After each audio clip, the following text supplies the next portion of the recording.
નમસ્કાર દર્શક મિત્રો, સંદેશના ડિજિટલ પ્લેટફોર્મમાં હું સુભાષ તમારું સ્વાગત કરું છું. મિત્રો, ભારતીય રેલવે દ્વારા અનરિઝર્વ્ડ ટિકિટ બુકિંગ અંગે લેવાયેલો આ એક નવો નિર્ણય તમારા માટે જાણવો અત્યંત મહત્વનો છે. હવેથી જો તમે રેલ1 એપ દ્વારા જનરલ ટિકિટ બુક કરાવો છો તો માત્ર વોટ્સએપ પર આવેલી ટિકિટ, તેનો સ્ક્રીનશોટ, ફોટો કે પીડીએફ રેલવે ટિકિટ ચેકિંગ દરમિયાન માન્ય ગણવામાં આવશે નહીં.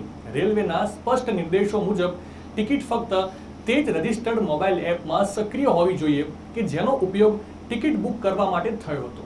ટ્રેન રવાના થયા પછી બુક કરાયેલી ટિકિટ પણ અમાન્ય ગણવામાં આવશે.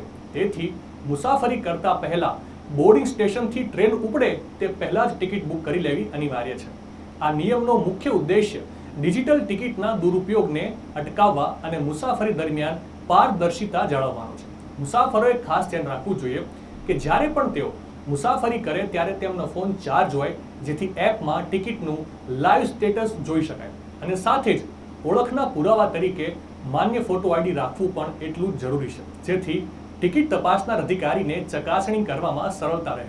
ટૂંકમાં, ડિજિટલ સુવિધાનો લાભ લેતી વખતે એપના નિયમોનું ચુસ્તપણે પાલન કરવું એ જ દંડ કે પછી બિનજરૂરી કાનૂની કાર્યવાહીથી બચવાનો શ્રેષ્ઠ માર્ગ છે, જેથી તમારી મુસાફરી સુરક્ષિત અને સુખદ બની રહે. મિત્રો, મેગા સિટીમાં બહારથી કામ કરવા આવતા લોકો જે મકાન ભાડે રાખીને રહેતા હોય છે, એમનો સૌથી કોમન સવાલ કે જો એવી કોઈ પરિસ્થિતિ બને કે મકાન તાત્કાલિક ખાલી કરવું પડે તો ભાડાના મકાનમાં નક્કી કરેલા 11 મહિનાના સમયગાળા પહેલા બહાર નીકળવું કાયદેસર રીતે શક્ય બને ખરું? તો એનો જવાબ છે હા, શક્ય છે. પરંતુ તે સંપૂર્ણપણે તમારા રેન્ટ એગ્રીમેન્ટમાં આપેલી શરતો પર નિર્ભર કરે છે. આ પ્રક્રિયામાં સૌથી મહત્વપૂર્ણ પાસું કરારમાં દર્શાવેલી બ્રેક ક્લોઝ છે, જે અગાઉથી મકાન ખાલી કરવાની શરતો ક્લિયર કરે છે.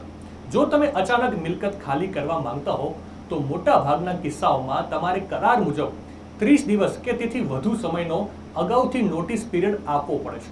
જો કરારમાં લોક-ઇન પીરિયડનો ઉલ્લેખ હોય તો તે સમયગાળા દરમિયાન મકાન ખાલી કરવા માટે તમારે અમુક નાણાકીય દંડ અથવા બાકી રહેલા ભાડાની ચૂકવણી કરવાની તૈયારી પણ રાખવી જોઈએ.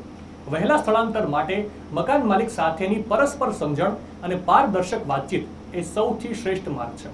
જો તમે મકાન માલિકને તમારી પરિસ્થિતિ વિશે યોગ્ય રીતે માહિતગાર કરો છો તો ઘણીવાર વિવાદો ટાળી શકાય છે અને સિક્યોરિટી ડિપોઝિટ પાછી મેળવવાની પ્રક્રિયા પણ સરળ બને છે. યાદ રાખો કે ઘર ખાલી કરતી વખતે એગ્રીમેન્ટની તમામ જોગવાઈઓનું પાલન કરવું અનિવાર્ય છે, જેથી ભવિષ્યમાં કોઈ કાનૂની મુશ્કેલી ન સર્જાય.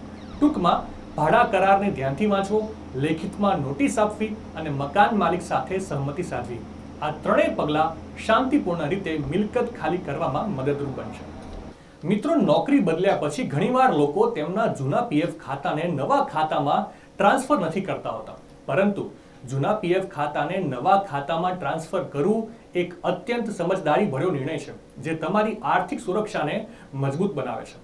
એવું પણ બનતું હોય છે કે ઘણીવાર કર્મચારીઓ નવી નોકરી મળતાની સાથે જ ઉતાવળમાં જૂના ખાતામાંથી ભંડોળ ઉપાડી લેવાની ભૂલ કરે છે. પરંતુ આનાથી નિવૃત્તિ માટેની લાંબા ગાળાની બચત અને પેન્શનના લાભોને ખૂબ જ મોટી અસર થાય છે. તેના બદલે ઓનલાઈન પ્રક્રિયા દ્વારા જૂના પીએફ બેલેન્સને નવી કંપનીના ખાતામાં મર્જ કરવાથી વ્યાજ મળતું રહે છે અને ટેક્સની દ્રષ્ટિએ પણ ફાયદો થાય છે. આ પ્રક્રિયા માટે ફક્ત તમારો યુએન નંબર સક્રિય હોવો જોઈએ અને તે પાન કાર્ડ અથવા તો બેંક ખાતા જેવી કેવાયસી વિગતો સાથે લિંક કરેલું હોવું જોઈએ.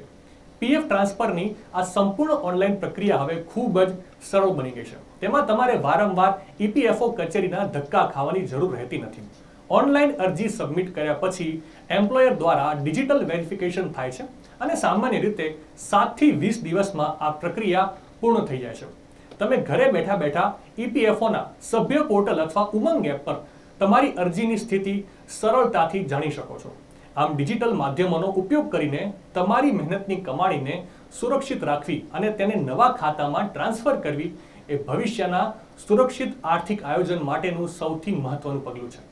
મિત્રો, જો તમે તમારું કોઈ જૂનું અથવા બિનઉપયોગી બેંક ખાતું બંધ કરવાનો નિર્ણય લીધો છે તો આટલી વિગત ધ્યાનથી સાંભળજો.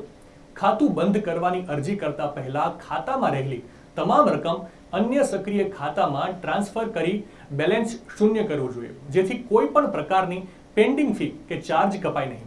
વધુમાં વીજળીના બિલ, લોન ઈએમઆઈ, એસઆઈપી જેવી ઓટો ડેબિટ સુવિધાઓને તે ખાતામાંથી અન્ય ખાતામાં તાત્કાલિક સ્થાનાંતરિત કરવી જોઈએ. જો આમ કરવામાં ચૂક થાય તો પેમેન્ટ બાઉન્સ થવાને કારણે દંડ અને ક્રેડિટ સ્કોર પર નકારાત્મક અસર પડી શકે છે.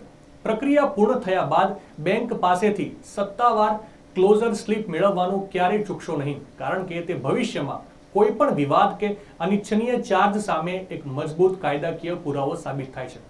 માત્ર બેન્કિંગ પ્રક્રિયા પૂરી કરવી જ પૂરતી નથી, પરંતુ આધુનિક ડિજિટલ યુગમાં તમારી સુરક્ષા માટે ડિજિટલ ફૂટપ્રિન્ટ્સ સાફ કરવા પણ એટલા જ મહત્વપૂર્ણ છે. ખાતું બંધ કર્યા પછી તમારી તમામ UPI applications, mobile banking portal અને નેટ બેન્કિંગમાંથી તે ખાતાને સંપૂર્ણપણે ડિલિંક અથવા રિમૂવ કરી લો, જેથી ડેટા સુરક્ષિત રહે અને કોઈ અનધિકૃત એક્સેસ ન થાય. અંતમાં તમારા જૂના પાસબુક, ચેકબુક અને ડેબિટ કાર્ડનો નાશ કરવો પણ હિતાવહ છે, જેથી તેનો ખોટો ઉપયોગ ન થઈ શકે.